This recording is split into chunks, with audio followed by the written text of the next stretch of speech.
வெண்பால் கொண்ட சிறுதீவு கால் கொண்டு நடமாடும் நீதான் என் அதிசயமே.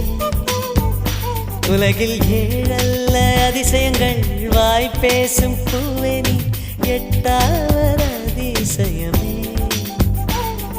வான் மிதக்கும் உன் கண்கள், தேன் தெறிக்கும் கண்ணங்கள், பால் குடிக்கும் மதரங்கள் அதிசயமே. நங்கை கொண்ட விரல்கள் அதிசயமே. நகம் என்ற கிரீடம் அதிசயமே.